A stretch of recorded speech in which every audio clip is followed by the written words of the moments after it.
जय हिंद दोस्तों, स्वागत है आप सभी का एक बार फिर से BK study corner YouTube channel में। आइए, शाम का वक्त हो चुका है और आप सभी के लिए वापस से स्टार्ट करते हैं 6/4/2024 का फर्स्ट शिफ्ट वाला ये पेपर है ना। बिहार डीएड का प्रैक्टिस सेट PYQ वाला ये 14वां प्रैक्टिस सेट है। तो चलिए शुरुआत करते हैं इसका।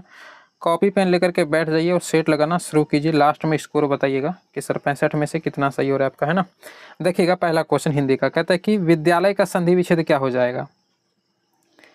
लगाइए आराम से आंसर, आराम से बताएंगे। विद्यालय का संधि विच्छेद क्या हो जाएगा, कहिएगा सर विद्या जोड़ आलय। किस ऑप्शन में दिख रहा है? ए में ही दिख रहा है, विद्या जोड़ आलय। ये हो जाएगा विद्यालय का संधि विच्छेद। ठीक है, आपसे पूछेगा कि यहाँ पर कौन सा संधि है, तो दिमाग लगाइए। विद्या बोलने के बाद आ आता है, कहिएगा हाँ सर। तो यहाँ पर आ रहा है और यहाँ पर पहले से ही आ है, तो आ प्लस आ मिलकर क्या बन जाएगा, तो यही बनेगा बड़ी वाला, है ना। आ की बड़ी मात्रा आ बन जाएगा। तो इसको कौन सा संधि बोलेंगे? है तो सर ये स्वर संधि, लेकिन दीर्घ स्वर संधि इसको बोलेंगे। क्या बोलेंगे? बड़ा वाला मात्रा, इसलिए दीर्घ स्वर संधि बोला जाएगा इसको। समझ गए? तो करेक्ट आंसर हो जाएगा ऑप्शन ए, संधि विच्छेद और प्लस संधि दोनों याद रखना है। अगला क्वेश्चन देखिए, कहता है कि समासिक शब्दों के संबंधों को स्पष्ट करना क्या कहलाता है। तो समासिक जो शब्द होता है उसके संबंधों को स्पष्ट करना क्या कहलाएगा? बिल्कुल कहिएगा सर, वो हम समास विग्रह कहते हैं ना। यदि उसके शब्द को समझना है गहराई से तो क्या करते हैं, समास विग्रह करके देखते हैं कि शब्द कहना क्या चाहता है ना। तो करेक्ट आंसर ऑप्शन ए हो जाएगा। अगला क्वेश्चन देखिएगा, कहता है परमानंद का समास विग्रह समास लिखिए। परमानंद में कौन सा समास है, तो इसका समास विग्रह करके देखिएगा तो पता चल जाएगा। तो कहिएगा सर परम है जो आनंद। अच्छा, इसका समास विग्रह सबसे पहले आप नोट कर लीजिए, यदि नोट कर रहे हैं तो। परम है जो आनंद, इसका मतलब क्या हो रहा है? मतलब इसमें हो जाएगा कौन सा समास, कहिएगा सर यहाँ पर है कर्मधारय समास, यानी कि विशेषी विशेषण का बोध हुआ है यहाँ पर। परम है जो आनंद, कर्मधारय समास लगाना है इसमें। अगला क्वेश्चन है गद्यांश वाला, तो पहले हम लोग पढ़ेंगे क्वेश्चन को। कहता ईसा मसीह ने किसका उत्थान किया। अच्छा, यानी कि यहाँ पर गद्यांश हम लोग को पढ़ना ही पड़ेगा। तो गद्यांश पूरा पढ़ना नहीं है, बस देखिए ईसा मसीह वाला लाइन कहाँ पर आ रहा है। इसमें कहीं पर ईसा मसीह है ना, ऊपर में भी तो कहीं पर नहीं था। सच्ची सहानुभूति ईसा मसीह, किसी को संकट, कहिएगा सर यहाँ पर तो नहीं मिल रहा है। और नीचे चलते हैं, भगवान राम ने ऋषि मुनियों को तपस्या, ईसा मसीह, देखिए यहाँ पर लास्ट में दिया हुआ है, ये देखिए ईसा मसीह ने लोगों का उत्थान किया। ये देखिए एक ही लाइन में आपका आंसर मिल गया। कहता है ईसा मसीह ने किसका उत्थान किया, कहेंगे सर लोगों का। ऑप्शन डी में दे रखा है ऑप्शन आपका, तो यही आंसर हो जाएगा, है ना। चलिए आइए अगले क्वेश्चन पर। कह रहा है कि वाक्यों में प्रयुक्त शब्द क्या कहलाएगा।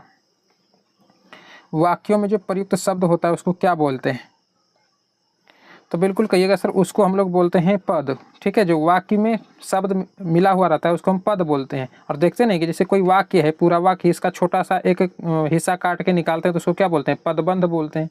बस इसमें पदबंध जोड़ देते हैं, उसको पदबंध बोलने लगते हैं। तो करेक्ट आंसर कौन सा हो जाएगा? सी हो जाएगा, ये ध्यान रखिएगा। अक्षर के मेल से क्या बनता है, तो कहिएगा सर शब्द बनता है।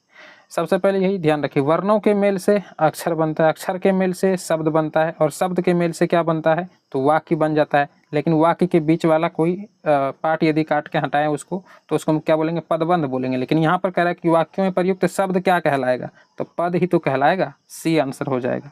आइए अगला क्वेश्चन, कहता है कि वह मेरा विद्यालय है। यह इसमें जो है, इस वाक्य में वह कैसा सर्वनाम है, वह। तो देखिए वह मेरा विद्यालय है, ऐसा नहीं लग रहा है कि इशारा करके बोल रहा है कि वह मेरा विद्यालय, यानी निश्चित ही वह उसका विद्यालय होगा, तभी तो कह रहा है कि वह विद्यालय मेरा है, यानी कि निश्चितता का यहाँ पर बोध कराया जा रहा है। तो निश्चयवाचक सर्वनाम होगा। ठीक है, याद रखिएगा, ऑप्शन ए आपका यहाँ पर सही है। अगला क्वेश्चन कहता है औषधि शब्द, औषधि शब्द है, कैसा शब्द है, तत्सम शब्द है या तद्भव है या देशज या विदेशज। लगाइए आंसर। तो कहिएगा सर औषधि जो ये शब्द है ना, ये एक प्रकार का संस्कृत का शब्द है। औषधि कैसा शब्द है, संस्कृत का ये शब्द है। ठीक है, यानी संस्कृत का शब्द उसे कहते हैं जो तत्सम हो, है ना। तत्सम शब्द को ही हम लोग क्या बोलते हैं, संस्कृत का शब्द कहते हैं। और उसका रूप यदि चेंज हो जाए, अर्थ तो सेम रहता है लेकिन रूप चेंज हो जाए, तो तब हम उसको क्या बोलते हैं, तद्भव बोलते हैं। तो औषधि है संस्कृत शब्द, तो हम उसको बोलेंगे तत्सम शब्द। और इसका ये शब्द क्या हो जाएगा, तद्भव रूप क्या हो जाएगा, तो औषध होता है। क्या बोलेंगे, औषध, औषध। अच्छा, औषध का मतलब क्या होगा, वही, यानी कि दवा या दवाई कह लीजिए ना, दवा या दवाई, तो उसी को औषध बोलते हैं। जब औषध बोलिएगा इसका मतलब हम लोग हिंदी भाषा में इसको बोल रहे हैं, लेकिन औषधि जो हम लोग शब्द यूज करते हैं वो एक प्रकार का संस्कृत शब्द है। तो उसको संस्कृत वाला जो डायरेक्ट शब्द होता है उसको तत्सम बोलते हैं, और हिंदी में जब उसका रूप चेंज होता है तो उसको हम लोग तद्भव बोलने लगते हैं। अगला क्वेश्चन देखिए, कहता है विशाल वृक्ष के पत्ते धीरे धीरे लहरा रहे हैं। उपयुक्त वाक्य में जो काला शब्द है ये क्या है? विशेषण है, क्रिया विशेषण है, कोई संज्ञा है या कर्म है? धीरे धीरे क्या है ये? तो कहिएगा सर धीरे धीरे जो है ना ये क्रिया विशेषण है। कैसे? यानी कि धीरे धीरे क्या हो रहा है? लहरा रहा है। ये लहराने की क्या दिखाता है? विशेषता दिखा रहा है, और लहराना एक प्रकार का क्या है? क्रिया है। तो आपको क्रिया विशेषण लगाना है, सिर्फ विशेषण नहीं लगाना है, ठीक है? क्या बोलेंगे? क्रिया विशेषण। चूंकि ये शब्द धीरे धीरे जो आया है किसके लिए आया है, तो उसको लेकर के आपको चलना होता है। अगला लाइन उसका यानी अगला शब्द उसको ले करके चलना है। अगला क्वेश्चन देखिए, कहता है कि आंसू पोंछना मुहावरे का क्या अर्थ हो जाएगा? आंसू पोंछना, दिलासा देना, खिल्ली उड़ाना, रुलाना या बहलाना? तो कहेंगे सर आंसू पोंछना यानी दिलासा देना या दिलासा दिलाना। करेक्ट आंसर क्या होगा? ए हो जाएगा। दिलाना नहीं बोलेंगे, दिलासा देना ही है ना। अगला क्वेश्चन देखिए, कहता है इनमें कौन सा वाक्य अशुद्ध है? अशुद्ध पूछ रही नहीं, 3 इसमें शुद्ध मिलेगा आपको। तो शिष्य यज्ञ के लिए लकड़ी लाया। अच्छा, एक पिछला क्लास आपको कराया तुम्हें शिष्य यज्ञ ये दोनों एक ही साथ मिला करके लिख दिया था ना, तो कोई बात नहीं, मिला करके लिखे नहीं लिखे एक ही बात है। तो शिष्य यज्ञ के लिए लकड़ी लाया, वह शहर के खिलौने लाकर बेचता है। लकड़ी झूले से, क्या बोल रहे हैं हम, लड़की झूले से गिर गई। राधा कृष्ण का मंदिर प्रसिद्ध है। देखिए यहाँ झूला शब्द जो हमको मिला ना, हमको ऐसा लगा कि लकड़ी वाला झूला की बात कर रहा है, लेकिन ये लिखा है कुछ और, ठीक है। लड़की झूले से गिर गई। तो देखिए अच्छा यहाँ पर अशुद्ध वाक्य कौन सा हो जाएगा? तो आप सभी को करा चुके हैं, वह शहर के खिलौने लाकर बेचता है, यही सर अशुद्ध वाक्य है। क्यों? इसमें के शब्द नहीं आएगा। शहर का कोई फेमस खिलौना तो नहीं ला करके बेचता होगा, शहर से खिलौना लाकर बेचता है, ये शुद्ध वाक्य होगा। यानी के जगह यहाँ पर से शब्द आना चाहिए। समझ गए? चलिए अगला क्वेश्चन समझ लेते हैं। कहता है अंधेरा होने से पहले किसान खेत से लौट आया। काले शब्द में कौन सा पदबंध है? काले शब्द का कहने का मतलब ये वाला हो जाएगा, ठीक है, ये इसको नहीं समझिएगा। तो अंधेरा होने से पहले, तो यहाँ पर कौन सा पदबंध हो जाएगा? कहेंगे सर यहाँ पर है संज्ञा पदबंध। देखिए अंधेरा होने से पहले कौन लौट आया, ये किसके लिए कह रहा है? तो कहते हैं किसान के लिए। आपको बोले ना कि अगला शब्द पकड़ के चलना है, किसके लिए ये शब्द यूज हुआ है? तो कहेंगे सर किसान के लिए। तो किसान क्या है? एक प्रकार का, कहेंगे सर संज्ञा के अंतर्गत आएगा, संज्ञा पदबंध हो जाएगा। अगला क्वेश्चन देखिए, यहाँ पर कह रहा है कि वाच्य के प्रयोग में सबसे ज़्यादा किसका प्रयोग होता है? अब दिमाग लगाइए, वाच्य के प्रयोग में सबसे ज़्यादा किसका प्रयोग होता है? तो कहेंगे सर कर्म का प्रयोग होता है, यानी क्रिया का प्रयोग होता है। कैसे? तो समझिए, जैसे कि कोई काम, जैसे मुझसे बैठा नहीं जाता, सीता से रोया नहीं जाता, या फिर कोई भी ऑब्जेक्ट वगैरह, या उसमें ज़्यादातर देखिएगा कोई काम को ही दिखाता है कि काम किया जा रहा है या नहीं किया जा रहा है, किसके द्वारा किया जा रहा है, यानी काम की ही प्रधानता ज़्यादातर वहाँ पर दिखाया जाता है। कोई भी उसमें यानी कि आपका कर्मवाची हो, भाववाची हो, या फिर कर्तृवाची हो, दिखाता क्या है? अच्छा कर्तृवाची भी तो उसमें क्या दिखाए? काम किसके द्वारा किया जा रहा है, मतलब दिखाता क्या है? क्रिया को ही दिखाता है हर बार कि किसके द्वारा किया जा रहा है ना। इस प्रकार से आपको तो समझ रहे होंगे हम जो बोलना चाह रहे हैं आपको। तो आंसर क्या होगा? कहेंगे सर ऑप्शन बी हो जाएगा, वाच्य में हमेशा क्रिया की ही प्रधानता होती है। चलिए अगला क्वेश्चन देखिए, कहता है निम्न में कौन सा वाक्य शुद्ध है? शुद्ध वाक्य पहचानिए। तो आपकी दवा से वह निरोग हुआ, आपकी दवा से वह आरोग्य हुआ, तुम, मैं और वह चलेगा, सारी राज्य उसके लिए एक थाती थी। सारी राज्य, तो देखिए शुद्ध कह रहा है ना, तो आपको 3 तो इसमें शुद्ध ही मिलेगा। तो देखिए इसका शुद्ध क्या हो जाएगा? कहेंगे सर आंसर ए वाला ही हो जाएगा ना, ऑप्शन ए वाला ही आंसर है। आपकी दवा से वह निरोग हुआ, यह बिल्कुल शुद्ध वाक्य हो जाएगा। निरोग कह लीजिए, निरोग मतलब क्या हो रहा है? मतलब कि स्वस्थ हो गया है ना, निरोग कहिए या स्वस्थ कहिए एक ही बात है।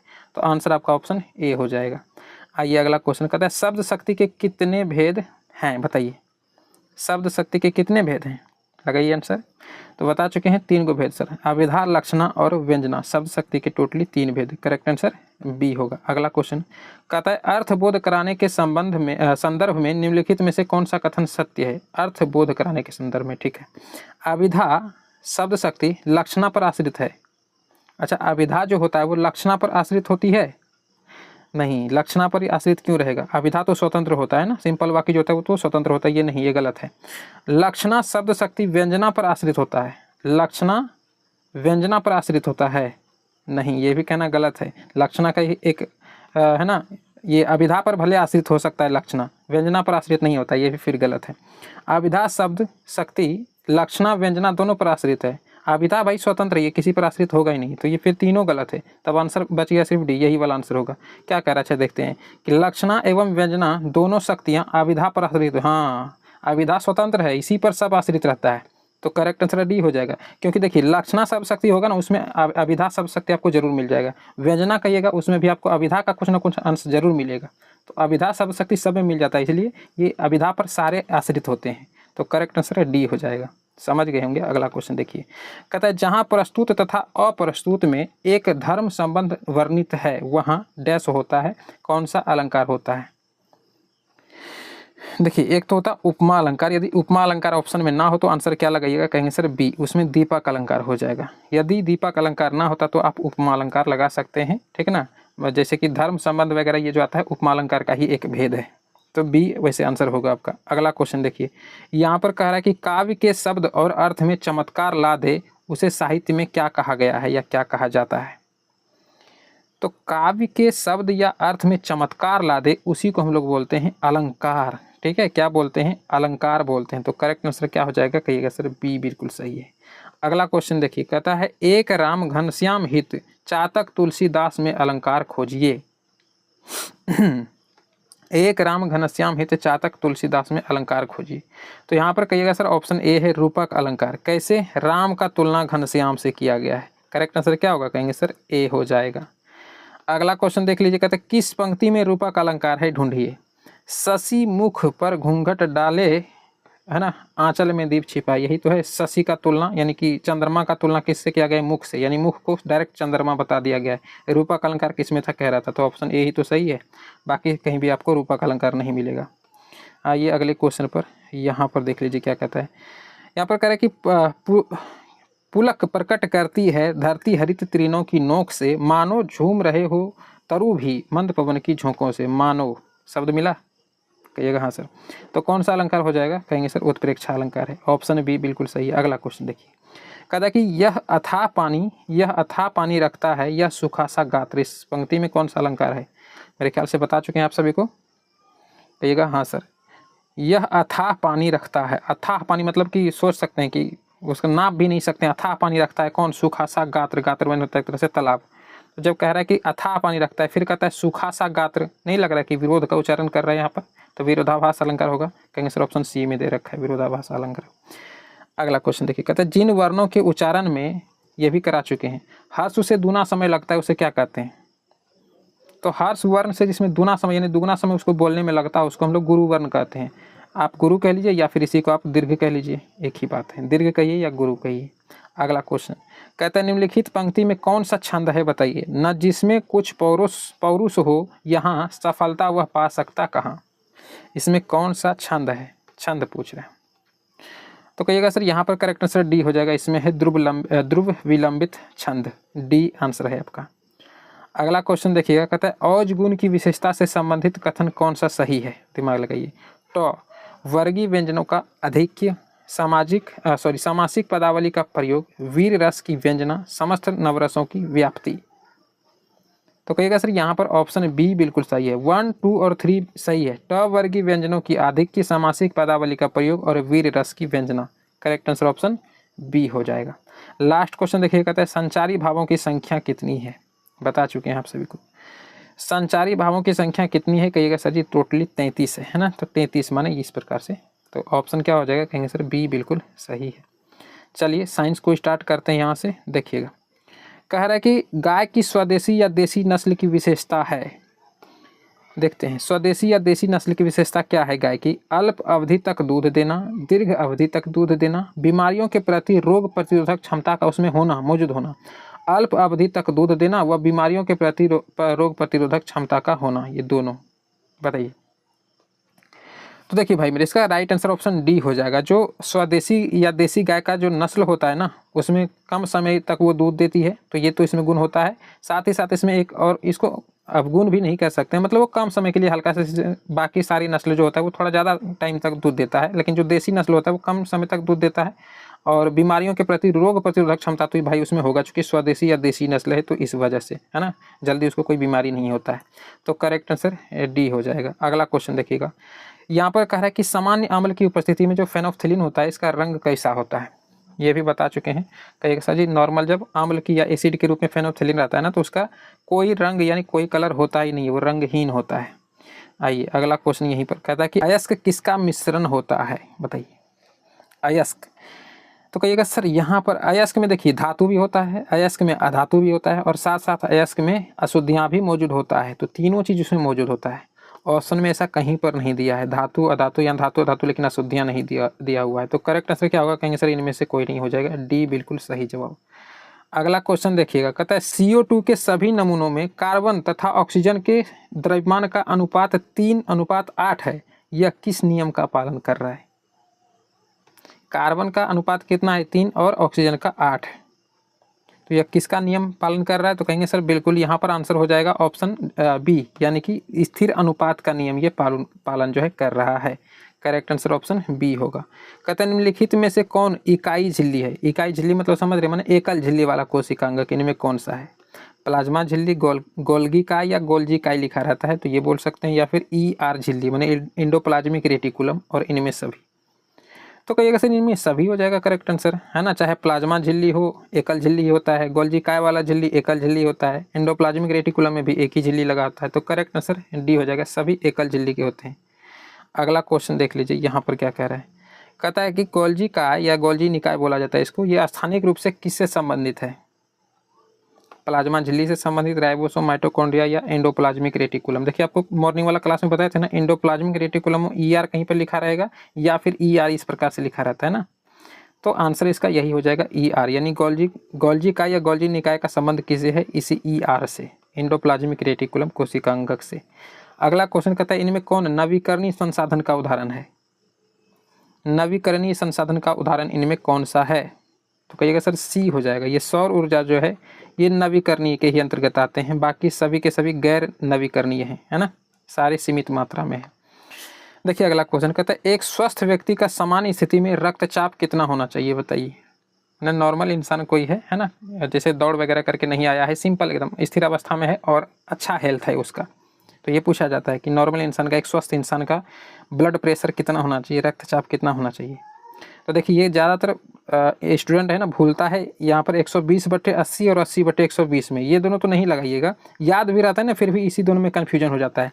तो ध्यान रखिएगा 120 ऊपर होता है, ये दिमाग रखिएगा कि ज़्यादा वाला है तो उसको ऊपर रखेंगे और जो छोटा वाला है उसको नीचे रखेंगे, यही आंसर होगा आपका 120/80, यानी कि आराम से भाग लग जाए, ऐसे भी दिमाग लगाइए कि आराम से कट जाना चाहिए, ऊपर बड़ा वाला मान रहेगा, नीचे छोटा वाला रहेगा।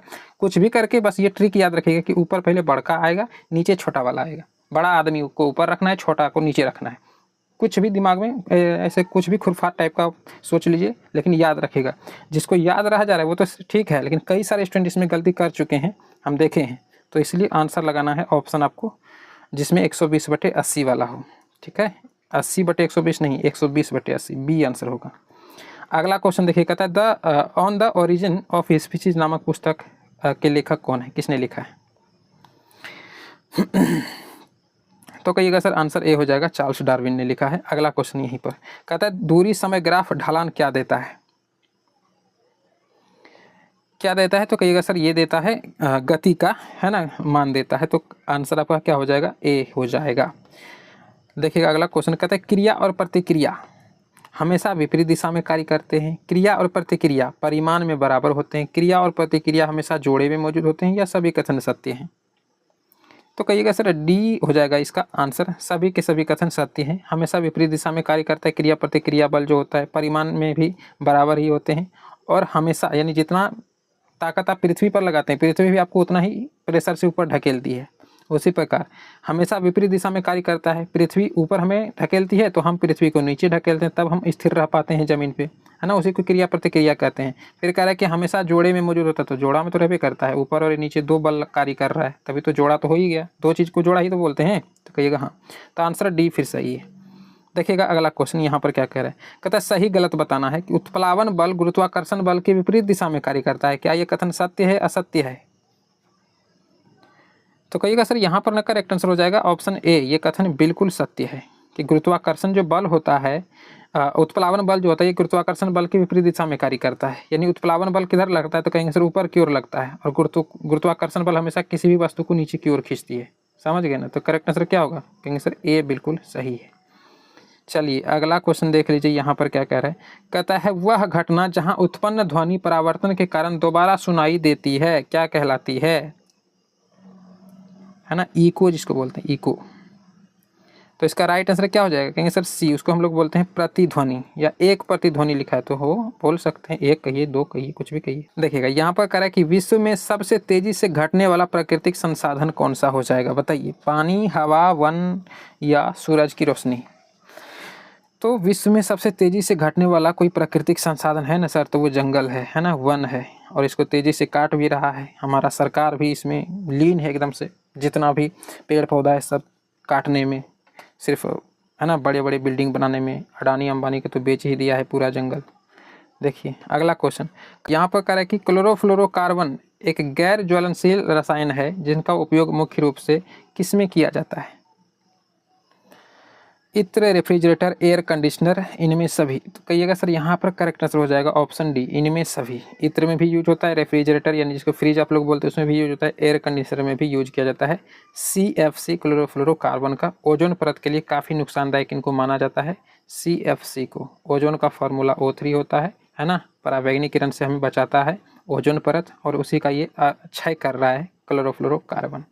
तो ये सब तो जानते हैं, याद रखिएगा। अगला क्वेश्चन कहता है वाल्मीकि नगर जीव अभयारण्य बिहार के किस जिला में स्थित है, तो मेरे ख्याल से बता चुके हैं आप सभी को, कहिएगा सर पश्चिमी चंपारण में है ना, याद रखिएगा। चलिए अगला क्वेश्चन कहता है निम्नलिखित में से कौन सा भारत का प्रथम नाभिकीय ऊर्जा केंद्र है, भारत का प्रथम नाभिकीय ऊर्जा केंद्र, तो इसका राइट आंसर हो जाएगा डी, कहिएगा सर जी ये हो जाएगा तारापुर नाभिकीय ऊर्जा केंद्र, है ना, याद रखिएगा।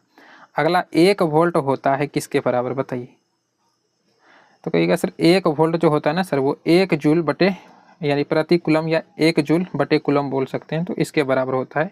करेक्ट आंसर क्या हो जाएगा बी, 1 जूल प्रति कुलम बराबर होता है 1 वोल्ट। अगला क्वेश्चन कहता है डायनमो से कैसी धारा प्राप्त होती है, तो बता चुके हैं आप सभी को, कहेगा सर जी प्रत्यावर्ती धारा और दिष्ट धारा दोनों प्राप्त होता है, ज़्यादातर दिष्ट धारा ही प्राप्त होता है लेकिन प्रत्यावर्ती धारा भी प्राप्त होता है, तो दोनों लगाना है आंसर। लास्ट क्वेश्चन साइंस का कहता है विरल माध्यम में प्रकाश की चाल सघन माध्यम की अपेक्षा क्या होता है, प्रकाश का चाल कह रहे हैं तो भाई सघन से ज़्यादा ही होगा विरल में, तो क्या बोलेंगे अधिक होता है, तो कहाँ पर है, कहेंगे सर ऑप्शन बी में दे रखा है, तो बिल्कुल भाई बी सही है आपका। चलिए जीके जीएस को स्टार्ट करते हैं, यहाँ से देखिएगा जीके जीएस का पहला क्वेश्चन कहता है सामंतवाद व्यवस्था में भूमि का मालिक कौन होता है, मौलिक नहीं मालिक कौन होता है, सामंतवाद व्यवस्था में भूमि का जमीन का मालिक कौन होता है, तो कहेंगे सर सी इसका आंसर हो जाएगा, राजा होता था ना, राजा, सी आंसर हो जाएगा। अगला क्वेश्चन यहाँ पर कह रहा है कि डैश को धान के रूप में भी जाना जाता है, भाई बताइए धान के रूप में किसको जानते हैं, तो एकदम सिंपल क्वेश्चन है, कहिएगा सर ये चावल को जानते हैं, है ना। अगला क्वेश्चन देखिएगा यहाँ पर कह रहा है यूएनओ का कौन सा अंग पैलेस दी हैग नीदरलैंड में पीस पैलेस से कार्य करता है, वो कौन सा अंग है, तो कहिएगा सर इसका आंसर डी हो जाएगा अंतर्राष्ट्रीय न्यायालय, न्याय, डी, न्याय नहीं भी बोलेगा तो कोई दिक्कत नहीं, अंतर्राष्ट्रीय न्यायालय सिर्फ आप याद रखिएगा, डी आंसर हो जाएगा इसका, ठीक। अगला क्वेश्चन देखिए कहता है असहयोग आंदोलन के साथ किस आंदोलन को जोड़ दिया गया था, तो याद रखिएगा कहिएगा सर खिलाफत आंदोलन को जोड़ दिया गया था, सेट लगाइएगा जरूर आप सभी लोग। अगला क्वेश्चन देखिए यहाँ पर कह रहा है कि लंदन में विश्व की पहली भूमिगत रेल का आरंभ कब हुआ था, कहिएगा सर बी आंसर हो जाएगा 10 जनवरी 1863 को। किस देश का जनसंख्या घनत्व भारत से भी अधिक है, तो कहिएगा sir correct answer option A हो जाएगा, किसका, तो सर बांग्लादेश का। अगला क्वेश्चन देखिएगा कहता है नेपाल की सबसे लंबी नदी कौन सी है, भाई बताइए नेपाल की सबसे लंबी नदी कौन सी है, तो कहेंगे सर ऑप्शन ए हो जाएगा, है ना, कौन सा, कर्णाली नदी। अगला क्वेश्चन देखिएगा यहाँ पर कह रहा है डैश वे संसाधन हैं जिनका सर्वेक्षण किया गया है और उनकी गुणवत्ता और उनकी मात्रा उपयोग के लिए निर्धारित की गई है, तो कहिएगा सर वो कौन सा संसाधन है, वो है विकसित संसाधन। करेक्ट आंसर क्या हो जाएगा, ए बोलेंगे। नेक्स्ट क्वेश्चन देखिएगा यहाँ पर कह रहा है ताज़ा पानी मुख्य रूप से सतही अपवाह या भूजल से प्राप्त होता है जिसे डैश के माध्यम से लगातार नवीनीकृत और रिचार्ज किया जा रहा है, वो तरीका क्या है, विधि क्या है, तो कहेंगे सर करेक्ट आंसर सी हो जाएगा, हाइड्रोलॉजिकल चक्र उसको बोलते हैं, याद रखिएगा। अगला क्वेश्चन कहता है किस राज्य में वन का सबसे अधिक विस्तार है, कहाँ पर है भाई मेरे, तो कहेंगे सर जी ये मध्य प्रदेश में है, MP में है, तो सी आंसर होगा। अगला क्वेश्चन यहाँ पर कह रहा है कि बोंगाई गांव तेल उत्पादक क्षेत्र के लिए फेमस है, ये किस राज्य में स्थित है, तो राइट आंसर क्या हो जाएगा, कहेंगे सर ऑप्शन ए बिल्कुल सही जवाब हो जाएगा, ये असम में है। अगला क्वेश्चन कहता है इनमें से कौन परिवहन का मार्ग नहीं है? परिवहन का मार्ग नहीं, चलने फिरने के लिए है ना, कौन सा मार्ग नहीं है? तो परिवहन का मार्ग नहीं है सर, कहेंगे पर्वत शिखर है ना। बाकी सड़क पर तो इंसान और गाड़ी वगैरह चलता ही है, जल में भी नाव वगैरह के माध्यम से चल ही जाता है, वायु में एरोप्लेन लेके उड़ ही जाते हैं है ना। तो पर्वत शिखर नहीं होगा सर। बाकी चढ़ाई वगैरह करता है पर्वत शिखर पर, वो तो रिकॉर्ड बनाने के लिए, तो वो एक अलग बात है। लेकिन यहाँ पर क्या करें, परिवहन के लिए यानी आवागमन के लिए। तो ये तीनों आंसर है, बाकी डी यहाँ पर नहीं होगा। लेकिन आंसर यही है, पूछ रहे कौन सा नहीं है, समझ रहे ना। चलिए अगला क्वेश्चन समझिए, कहते हैं हमारे देश की प्रमुख खाद्यान्न फसल कौन सी है? हमारे देश का प्रमुख खाने पीने वाला फसल, खाद्यान्न फसल, पीने वाला नहीं बोलेंगे, खाद्यान्न फसल बोलेंगे उसको, खाने वाला फसल। तो हमारे देश का फेमस तो सर चावल ही है। तो करेक्ट आंसर क्या होगा? आंसर ऑप्शन ए बिल्कुल सही है। चलिए अगला क्वेश्चन कहता है समवर्ती सूची का प्रावधान जो है ये किस देश से लिया गया है? एक बार और आया था सेशन में। तो इसका राइट आंसर क्या होगा? कहेंगे सर ऑस्ट्रेलिया से लिया गया है। अगला क्वेश्चन यहीं पर कह रहा है कि पूरे विश्व में किस देश का सबसे बड़ा लिखित संविधान है? क्या बात है, ये तो बच्चे को पता होगा। कहेंगे सर हमारे ही देश का है ना, भारत का। जय भारत, जय इंडिया, नमस्ते इंडिया। अगला क्वेश्चन देखिए, कह रहा है कि संविधान की व्याख्या और नागरिकों के मौलिक अधिकारों की रक्षा के लिए कौन सी संस्था जिम्मेदार है? किसके लिए? संविधान की व्याख्या और नागरिकों के मौलिक अधिकार की रक्षा के लिए कौन संस्था जिम्मेदार है? तो कहेंगे सर इसका करेक्ट आंसर ऑप्शन डी हो जाएगा, उच्चतम न्यायालय है ना। कौन सी संस्था? उच्चतम न्यायालय। चलिए अगला क्वेश्चन, एक दो क्वेश्चन और है। कह रहा है कि जब हम लैंगिक विभाजन की बात करते हैं तो हमारा क्या अभिप्राय होता है? तो बता चुके हैं आप सभी को। कहेगा सर करेक्ट आंसर यहाँ पर ना सर बी हो जाएगा है ना। समाज में स्त्रियों और पुरुषों को दी गई असमान भूमिकाएं बोलेंगे सर। तो ऑप्शन आपका क्या हो जाएगा? बी। अगला क्वेश्चन देखिएगा, कहता है राज्यसभा के सदस्य का कार्यकाल कितने वर्ष का होता है? किसका? राज्यसभा के सदस्य का कार्यकाल। तो कहिएगा सर सी आंसर हो जाएगा, 6 वर्ष का होता है, बताए थे एक बार और। अगला क्वेश्चन कहता है इनमें से किस पर लोकतंत्र का भविष्य निर्भर करता है? किस चीज़ पर लोकतंत्र का भविष्य निर्भर करता है? निष्पक्ष चुनाव, जातिवाद, समाजवाद, या इनमें से कोई नहीं? तो भाई आप सभी को पता ही है ना। इसके बारे में मेरा जब जो ना ये चुनाव वाला बात आता है ना, निष्पक्ष चुनाव, तो मुझे और क्या बोले ना गुस्सा आने लगता है। निष्पक्ष चुनाव कराता है, इतना लूट मचा के रखा है भाई चुनाव के मामले में है ना। चोरी, वोट चोरी, पता नहीं क्या क्या करते रहता है। कहाँ से निष्पक्ष चुनाव होगा? देखिए अगला क्वेश्चन, लास्ट क्वेश्चन कहता है क्षेत्रवाद की भावना का एक कुपरिणाम है, बताइए। लगाइए आंसर, उतना टेंशन नहीं लेना है भाई, आराम से एग्जाम देना है। ये निष्पक्ष चुनाव वगैरह ये सब तो होते रहेगा, धीरे धीरे होगा ही सब कुछ, देश दुनिया सब सुधरेगी भाई, ज़्यादा टेंशन नहीं लीजिए। आपका एग्जाम है सामने, आराम से आंसर लगाइए और ध्यान से पढ़िए। तो क्षेत्रवाद की भावना का एक कुपरिणाम क्या हो जाएगा? अपने क्षेत्र से लगाव, राष्ट्रहित, राष्ट्रीय एकता या अलगाववाद। तो कहिएगा सर यही वाला लग रहा है, कुपरिणाम करे तो सर अलगाववाद ही बोलेंगे। तो करेक्ट आंसर क्या होगा? कहेंगे सर डी। बाकी आप सभी का स्कोर क्या रहा कमेंट करके लिखिएगा। किसका सेंटर कहाँ जा रहा है? आप लोग धड़ल्ले से कमेंट कर रहे हैं सर मेरा सेंटर यहाँ पर, मेरा सेंटर यहाँ पर। सभी को मेरे भाई है ना, सभी को God bless you, thank you, और क्या बोले, good luck, best of luck सभी को मेरे भाई। अच्छा स्कोर करिए आप सभी लोग, धैर्य बना के रखिएगा, आराम से एग्जाम दीजिएगा, कहीं कोई टेंशन नहीं होने वाली है। बस जो पढ़े हैं उसको एकदम याद रखना है, भूलना नहीं है कुछ भी। घबराइएगा नहीं तो भूल जाइएगा। तो घबराना नहीं है, आराम से एग्जाम दीजिए, कोई दिक्कत नहीं है। आप बस देखिए, मेरा भाई जो था ना, मेरे बड़े भैया जो थे, हम जब मैट्रिक का एग्जाम देने गए थे, एक बार थोड़ा सा चर्चा कर लेते हैं यदि आप यहाँ तक रुके हुए हैं तो, और कमेंट कीजिए कि सर ये वाला चर्चा आपका हम सुने क्लास में। तो बता रहे हैं, जैसे हमारा जो बड़ा भैया था ना, हम जब मैट्रिक का एग्जाम देने गए थे ना, तो बड़े भैया हमारे बताए थे कि जब भी एग्जाम में हॉल में जाना ना, तो ये कभी मत सोचना कि भाई हम एग्जाम देने आए हैं। इसी में फ्रस्ट्रेशन फील होने लगता है भाई, लगने लगता है भाई क्या हो रहा है। कभी नहीं सोचना कि हम एग्जाम देने आए, बस ये सोचना कि हम पढ़ने के लिए आए हैं। लेकिन एक चीज़ बस तुम मैनेज करना, वहाँ डिसिप्लिन में रहना। मतलब डिसिप्लिन का मतलब ये हो गया कि भाई ज़्यादा इधर उधर नहीं करना है, चक्कर पकड़ कुछ नहीं करना है, शांति से एग्जाम देना है। बस समझना ये है कि हम पढ़ने के लिए आए हैं, स्कूल में अपना कॉलेज में पढ़ने के लिए आए हैं, और डिसिप्लिन में रख के पढ़ना है। जो जान रहे हैं वो आंसर लगाना है, आराम से लिखना है, जल्दी जल्दी लिखते जाना है, सोच समझ के बस लिखना है। बस यही सब तरीका बताए थे कुछ, है ना। बाकी आप सभी को एक टिप और दे देते हैं कि जब एग्जाम हॉल में जाने लगेगा ना, तो 2-3 जो केला होता है ना, केला खरीद के जरूर खा लीजिएगा, वो आपका एनर्जी बूस्ट रखेगा। केला में ये गुण होता है। तो तब तक के लिए सबको थैंक यू, धन्यवाद, और मिलते हैं आपसे वापस मॉर्निंग के क्लास में, है ना। तब तक के लिए जय हिंद मेरे भाई।